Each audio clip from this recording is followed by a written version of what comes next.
All right, let's talk about something we see all the time in crypto, the drive to win. But what if I told you that going for the kill shot, trying to absolutely crush your competitor, is actually the worst move you could possibly make? It sounds crazy, I know, but that's exactly what we're going to dig into.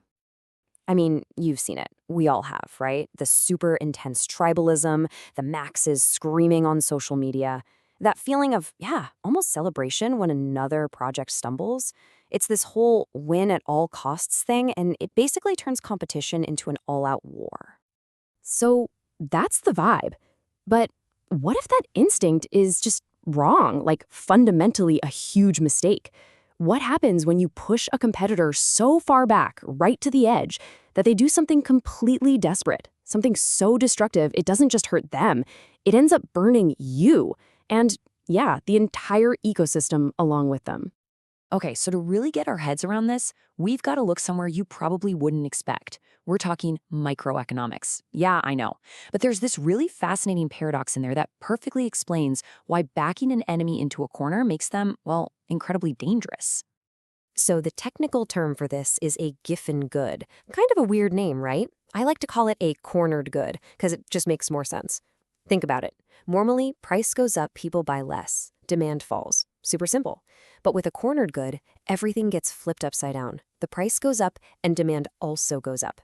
Now, this isn't some kind of magic trick. It only happens under these really extreme, desperate conditions when you've got literally no other choice. And the classic example that really makes this click is the Irish potato famine. So back then, for the poorest families, potatoes were everything. It was their main source of food. So when the price of potatoes suddenly skyrocketed, what could they do? They had no other affordable food to turn to. So just to survive, they had to cut back on everything else, just so they could buy more potatoes, even at that crazy high price. You see? They were completely cornered. And that really lays out the difference, doesn't it?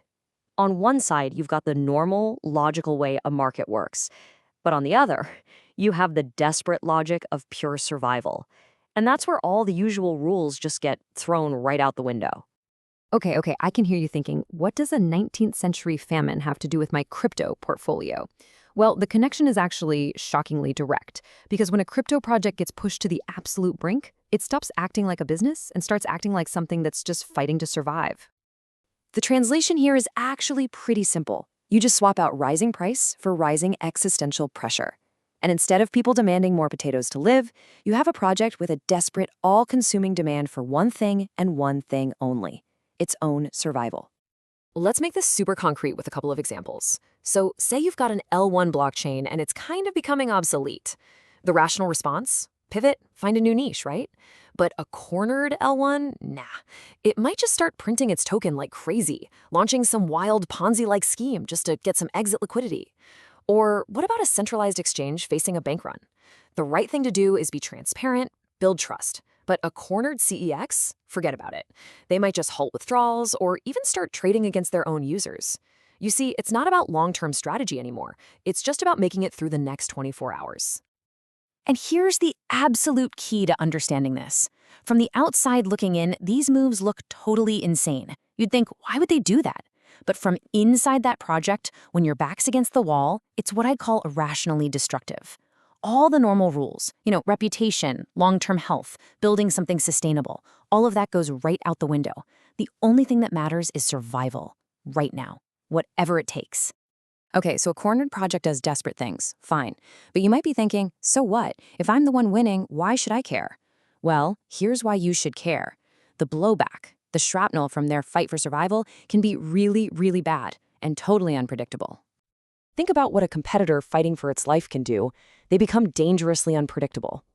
They might launch these crazy economic attacks, just dumping tokens on the market and tanking the value of everything. Or they could start playing dirty, what you'd call asymmetric warfare. We're talking massive FUD campaigns, actively looking for exploits in your protocol, or even worse, running to regulators to try and shut you down. And maybe the worst part of all, they just poison the entire ecosystem. They create this toxic, scammy environment that scares away new people and new money from the whole space. So, this all leads us to the big takeaway here. There is a much smarter, much healthier way to think about this. The goal should always be to win, not to completely annihilate your competition. Instead of spending all your energy trying to tear other people down, you should be focused on building yourself up, right? Compete on the stuff that actually matters. Build better tech. Create an amazing user experience. Foster a community that people actually want to be a part of. That's real competition. That's the kind of thing that lifts up the whole ecosystem, not just you. It's really a fundamental choice in your mindset. You can go down the path on the left, the one that's all about total destruction. And believe me, that path is ultimately self-destructive. Or you can take the smarter path. Outcompete them, for sure, but leave them out. Let them pivot to something else, find a little niche, or just fade away gracefully.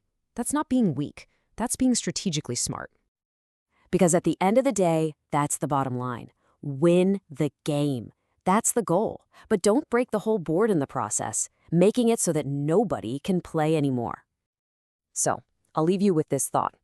The next time you see that opportunity, that chance to land the final killing blow on a competitor, just pause and ask yourself this.